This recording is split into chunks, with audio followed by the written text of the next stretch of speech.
Hello friends, അപ്പം നമ്മൾ നോക്കുന്ന ഡീമൺ സ്ലെയർ ഇൻഫിനിറ്റി കാസ്റ്റിൽ ആർക്കിൻ്റെ എപ്പിസോഡ് 21 ആണ്. മുന്നത്തെ എപ്പിസോഡും കണ്ടിട്ടില്ലേ, പോയി കണ്ടിട്ട് വരിക. അപ്പോൾ നമുക്ക് വേഗം തന്നെ കഥയിലേക്ക് പോകാം. എപ്പിസോഡിൻ്റെ ഓപ്പൺ സീനിൽ തന്നെ ഫ്ലാഷ് ബാക്ക് ആണ് കാണിക്കുന്നത്. ഷിനോബു പറയാണ്, നമ്മൾ എപ്പോഴെങ്കിലും നമ്മുടെ സഹോദരിയെ കൊന്ന, നമ്മുടെ സന്തോഷം നശിപ്പിച്ച ആ ഡീമിനെ കണ്ടാൽ അവനെ കൊല്ലണം. നമ്മൾ അവനെ കൊന്നു തിന്നണം. അവൻ്റെ എല്ല് പോലും നമ്മൾ ഇല്ലാതാക്കണം. നമ്മൾ ഒരുമിച്ച് നിൽക്കണം. ഒരുമിച്ച് നിന്നാൽ മാത്രമേ നമുക്ക് അവനെ കൊല്ലാൻ സാധിക്കും. ഇതൊക്കെ ഷിനോബു നമ്മുടെ കനോവയോട് പറഞ്ഞു കൊടുക്കുകയാണ്. പക്ഷേ നമുക്കവനെ കൊല്ലാൻ സാധിക്കുമോ? അവർ ഒരുപാട് ശക്തരല്ലേ? കനവ ചോദിക്കുകയാണ്. അന്നപ്പോൾ ഷിനോബു പറയാണ്, ഈ ചിന്ത ഇവിടെ നിന്ന് ഒഴിവാക്ക്. ഒരു അപ്പർ മൂൺ എന്നത് 3 തുണിയേക്കാൾ വളരെ ശക്തരാണ്. അവന് ഭയമില്ല. സ്ത്രീകളെ മാത്രമാണ് അവൻ ഭക്ഷിക്കുന്നത്. എൻ്റെ സഹോദരി പറഞ്ഞ വിവരമനുസരിച്ച് അവനാണ് അപ്പർ മൂൺ 2. അവൻ എന്തിനു വേണ്ടിയാണ് സ്ത്രീകളെ മാത്രം ഭക്ഷിക്കുന്നതെന്ന് എനിക്കറിയില്ല. നമ്മൾ ഫൈറ്റ് ചെയ്യേണ്ടത് അവനോടാണ്. തോറ്റാൽ അവൻ നമ്മളെയും ഭക്ഷിക്കും. ഇതൊക്കെ കിട്ടുന്ന കനവ പറയാണ്, ഇല്ല, അതൊരിക്കലും നടക്കില്ല. നമ്മൾ ഉറപ്പായും അവനോട് ഫൈറ്റ് എന്ന് പറയാണ്. അപ്പോൾ ഷിനോബു പറയാണ്, എൻ്റെ ശരീരം കണ്ടില്ലേ? എൻ്റെ ശരീരം ഉയർന്ന ഹ്യൂമിഡിറ്റിയുള്ള വിസ്റ്റീരിയ ഫ്ലവർ വിഷം കൊണ്ട് നിറഞ്ഞതാണ്. അതെൻ്റെ രക്തത്തിലും നഖങ്ങളിലും അവയവങ്ങളിലും വരെയുണ്ട്. ഈ സ്ഥാനത്തെത്താൻ ഞാൻ ഒരുപാട് കഷ്ടപ്പെട്ടു, ടൈമെടുത്തു. വിസ്റ്റീരിയ പോയിസൺ കൂടുതലാണ് എൻ്റെ ശരീരത്തിൽ.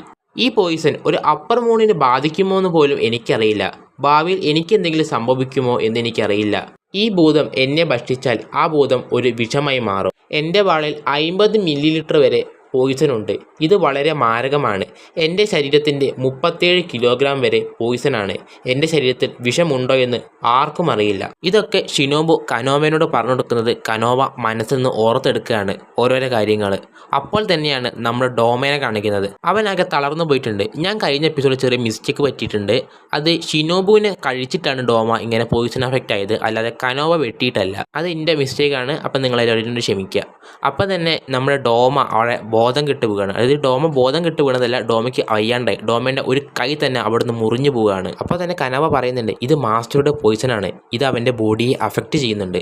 അപ്പോൾ തന്നെ ഡോമ ഇറക്കിയ കുറച്ച് ക്ലോൺസ് ഇല്ലേ, അതൊക്കെ അവിടുന്ന് ഡിസപ്പിയർ ആയി പോവുകയാണ്. അതായത് ഡോമ വീക്കായി വരികയാണ്. അതുകൊണ്ട് തന്നെ ആ ക്ലോൺസിനെ അവിടെ താങ്ങി നിൽക്കാനുള്ള പവർ അത് ഡോമയ്ക്ക് കിട്ടുന്നില്ല. അതുകൊണ്ട് തന്നെ അവൻ്റെ എല്ലാ ക്ലോൺസും അവിടുന്ന് പൊടിഞ്ഞില്ലാതായി പോവുകയാണ്. യൂണിവേഴ്സിറ്റി നോക്കുകയാണ്, ഇവിടെ എന്താണ് സംഭവിക്കുന്നത് മനസ്സിലാകുന്നില്ലല്ലോ. ഇനി ഇവൻ വല്ല മാജിക് ട്രിക്കൊക്കെ ഉപയോഗിക്കുകയാണോ എന്ന്. പക്ഷേ നമ്മുടെ കനോവയ്ക്ക് മനസ്സിലായിരിക്കുന്നത് അവളുടെ മാസ്റ്ററിൻ്റെ പോയിസൺ അവൻ്റെ ബോഡിയിൽ അഫക്റ്റ് ചെയ്തിരിക്കുന്നത്. അപ്പോൾ തന്നെ അവൾ ഇനോസിക്കനെ വിളിക്കുകയാണ്. ഇനോസിക്കെ, നേരെ പോയി അവൻ്റെ തലയ്ക്ക് നോക്കി വിട്ടെന്നറിയാണ്. അങ്ങനെ ഇനോസിക്കയും കനോവയും പോയി ചാടി വരികയാണ് അവൻ്റെ അടുത്തേക്ക്. പിന്നെ ഷിനോബുവിനാണ് കാണിക്കുന്നത്, എൻ്റെ ഉള്ളിലെ ഈ വിഷം ഒരു അപ്പർ മൂണിനെ നശിപ്പിക്കുക എന്നറിയില്ല. എല്ലാം എൻ്റെ മനസ്സിൽ പ്രതികാരത്തിൻ്റെ പകയാണ്. അതതിനെ നശിപ്പിക്കും. ആ ഡീമനെ കൊല്ലണമെങ്കിൽ അവൻ്റെ തല മുറിക്കണം. ഞാൻ എൻ്റെ വിഷം ഉപയോഗിച്ച് അവൻ്റെ എല്ലാ ശക്തികളെയും മനസ്സിലാക്കി അതിനെ ഇല്ലാതാക്കും. അപ്പോൾ തന്നെ നീ മുറിക്കണം അവൻ്റെ തല. എന്നാൽ മാത്രമേ ആ ഡീമനെ നമുക്ക് കൊല്ലാൻ സാധിക്കൂ. അവൻ നശിപ്പിച്ച നമ്മുടെ ജീവിതത്തിന് പകരം കൊടുക്കാൻ സാധിക്കൂ.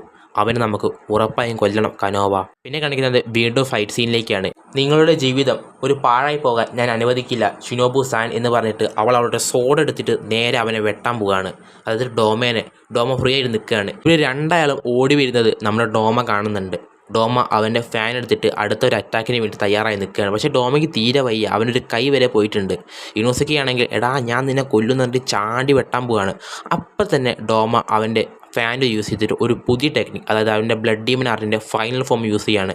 അത് വേറൊന്നുമല്ല, വലിയൊരു ക്രിസ്റ്റലിൻ്റെ ഒരു സ്റ്റാച്ചു അവിടെ വരികയാണ്. അത് ഒരു ബുദ്ധൻ്റെ പ്രതിമ പോലെ ഉണ്ടാവും കാണാൻ. അതാണ് അവൻ്റെ ബ്ലഡ് ഡീമൺ ടെക്നിക്കിൻ്റെ അവസാനത്തെ ഫോം. അത് അത്രയ്ക്കും പവർഫുള്ളായിരുന്നു. അതായത് അവർ നിന്ന ആ സ്ഥലം പോലും അതിൻ്റെ പവറിൽ ബ്ലാസ്റ്റായി പോവുകയാണ്. അത്രയ്ക്കും വലിയൊരു സ്റ്റാറ്റു ആണ് അവിടെ വന്നിരിക്കുന്നത്. ആ സ്റ്റാറ്റു അവരെ അറ്റാക്ക് ചെയ്യാൻ തുടങ്ങുകയാണ്. ആ ബ്രിഡ്ജ് ഒക്കെ പൊളിഞ്ഞു പോവുകയാണ്. ഇത് കണ്ടത് നമ്മുടെ ഇനോസിക്കയും കനോവയും മനസ്സിലാവുകയാണ് ഫൈറ്റ് കഴിഞ്ഞിട്ടില്ല എന്ന്.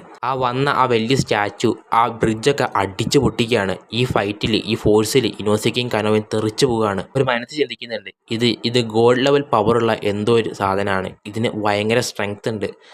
എന്നിട്ട് അവൻ്റെ ബ്ലഡ് ഡീമൻ ആർട്ട് ഓൺ ചെയ്യാൻ പറ്റുന്നുണ്ടെങ്കിൽ അവൻ ഒരുപാട് ശക്തനാണ്. അപ്പോൾ തന്നെ ഷിനോബു പറഞ്ഞ കുറച്ച് കാര്യങ്ങൾ അവൾ ഓർക്കുകയാണ്. ഒരു ടെക്നിക്കുണ്ട്, അത് യൂസ് ചെയ്ത് കഴിഞ്ഞാൽ ചിലപ്പോൾ നീ അന്ത്യയായി പോയേക്കാം. ഈ ടെക്നിക്ക് നീ വളരെയധികം ശ്രദ്ധയോടെ ചെയ്യണം. ഇത് നിനക്ക് തന്നെ ചിലപ്പോൾ അപകടമായി മാറിയേക്കാം. ഞരമ്പും എല്ലും എല്ലാം കനം കുറഞ്ഞതാണ്. നിന്റെ ഐബോൾ വളരെ ചെറുതാണ്. നീ വളരെ പ്രായം കുറഞ്ഞൊരു വ്യക്തിയാണ്. കനവ പറയാണ്, നിങ്ങളുടെ ജീവിതം പാഴാകില്ല ഷിനോബു സാൻ ഒന്നും കൂടെ പറഞ്ഞിട്ട് അവളുടെ ബ്രെത്ത് ഓഫ് ഫ്ലവറിൻ്റെ അവസാനത്തെ ഫോമായിട്ടുള്ള scarlet spider lily eyes open ചെയ്യാണ് അവൾ. നിങ്ങളുടെ ജീവിതം നഷ്ടപ്പെട്ടു, പിന്നെ ഈ കാഴ്ച എന്തിനാ എനിക്കെന്ന് പറഞ്ഞിട്ടാണ് അവളത് ചെയ്യുന്നത്. അപ്പോൾ തന്നെ ആ സ്റ്റാച്ചു ഇനോസിക്കയ്ക്ക് നേരെ നല്ല അറ്റാക്ക് കൊടുക്കുന്നുണ്ട്. ഇനോസിക്കനെ അത് കൈമ പിടിച്ച് ഇറുക്കുകയാണ്.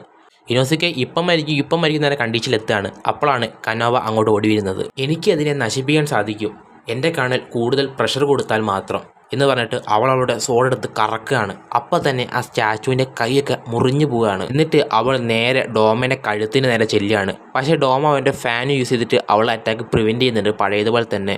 എന്നിട്ട് ആ സ്റ്റാറ്റുവിനെ കൊണ്ട് വീണ്ടും കനോവനെ ഐസാക്കാൻ നോക്കുകയാണ്. അങ്ങനെ കനോവൻ്റെ എല്ലാ ഭാഗവും അങ്ങനെ ഐസായി വരികയാണ്. പക്ഷേ അവളുടെ സോഡ് അവൻ്റെ കഴുത്തിന് എടുക്കുന്നുണ്ടായിരുന്നില്ല. അപ്പോൾ തന്നെയാണ് നമ്മുടെ ഇനോസിക്ക വരുന്നത്. ഇനോസിക്ക പറയാണ്, എനിക്ക് എൻ്റെ ബീസ്റ്റ് ബ്രീത്തിങ്ങിൻ്റെ ഒരു പുതിയ ഫോം കിട്ടിയെന്ന് പറഞ്ഞിട്ട് അവൻ്റെ സോഡ് എടുത്തിട്ട് കറക്കി എറിയാണ് ഡോമയ്ക്കെതിരെ. അപ്പോൾ തന്നെ ഡോമ അത് കാണുന്നുണ്ട്, 2 സോഡ് കറങ്ങി വരുന്നത്. പക്ഷേ ഡോമയ്ക്കൊന്നും ചെയ്യാൻ പറ്റുന്നില്ല. ഡോമ അത്രയും വീക്കായി നിൽക്കുകയായിരുന്നു. പെട്ടെന്ന് ആ 2 സോഡും അവൻ്റെ കഴുത്തിന് നേരെ നിൽക്കുകയാണ്. അപ്പോൾ ഡോമ പറയുന്നുണ്ട്, ഒരു സോഡ് എൻ്റെ കഴുത്ത് ഇറങ്ങിപ്പോകുമ്പോൾ എനിക്ക് തോന്നുന്നു. ഡോമയ്ക്ക് ഇനി ഒന്നും ചെയ്യാൻ പറ്റുന്നുണ്ടായിരുന്നില്ല. അവൻ അത്രയും ട്രാപ്പായി പോയിട്ടുണ്ടായിരുന്നു. ഇനോസിക്കയും കനോവയും കൂടെ ഒരു അപ്പർ റാങ്ക് 2 ഡീമനായിട്ടുള്ള ആരെയും പേടിയില്ലാത്ത ആ ഡീമൻ്റെ കഴുത്ത് അറുത്തെടുക്കുകയാണ്. അതോടുകൂടി ഈ ചാപ്റ്റർ ഇവിടെ എൻഡായിരിക്കുകയാണ്.